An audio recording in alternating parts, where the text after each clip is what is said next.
The Quiet One by Anne Walter.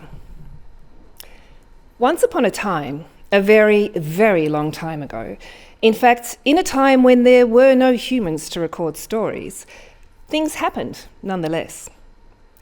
Atoms and neurons, gases and vapours, and minerals of all sorts were creating havoc, swirling and twirling, bumping into each other, and generally being annoying. Then, as now, some of these things were more polite than others, and eventually asked to be released from the swirling mass of elements. A leader emerged, offering to open a portal to a new planet, which had just been birthed by the universe. This planet was extremely generous in allowing particles of matter to proceed through the portal without knowing what would arrive and in what form or shape.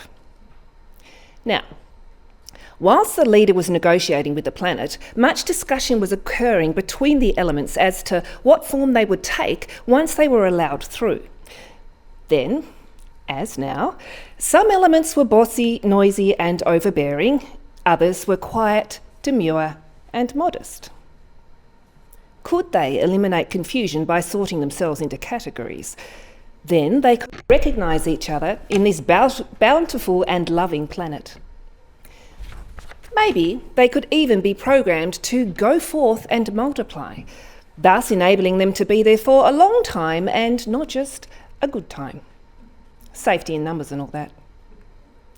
Long into the night, if there was a night, the leader and the planet discussed rules and regulations, loyalties and obligations, eventually deciding to allow the elements a large degree of freedom. It was potentially a risky strategy, but a strategy nonetheless. Together, they addressed the elements, inviting all who wished to leave the swirling, twirling mass to instead become form and matter. Now, as you can imagine, there was much pushing and shoving and general mayhem until the elements realised they needed to choose an outer skin. By now, the leader and the planet had grown tired and bored, so they took the easy way out. They provided a dress-up box. What could possibly go wrong?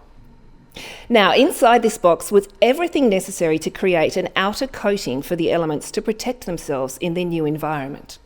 Fur, feathers, scales, tails, beaks and bones of all kinds were just waiting to be applied. The leader even provided an instruction manual to aid in the choosing and combining of these items. The elements were invited to rummage through the box and clad themselves in what they thought appropriate to their personalities. Then, as now, the bossy, noisy and pushy elements were first to arrive. This is where the instruction manual came in handy, at least for the first few searches. It provided suggestions and combinations which may suit different personalities. Oh my! Lions, tigers and bears emerged with thick glossy fur, sharp fangs and a mean attitude. As apex predators to be, this was a perfectly satisfactory outcome.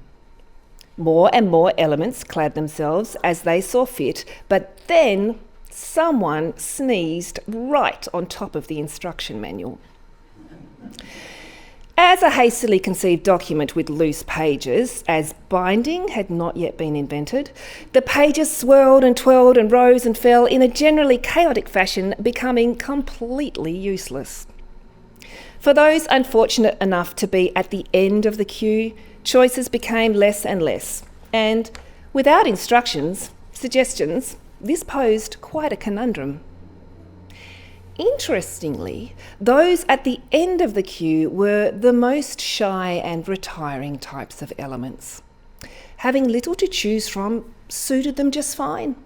They could mix it up. They could let out their quirky side, assume an identity that would befuddle potential enemies.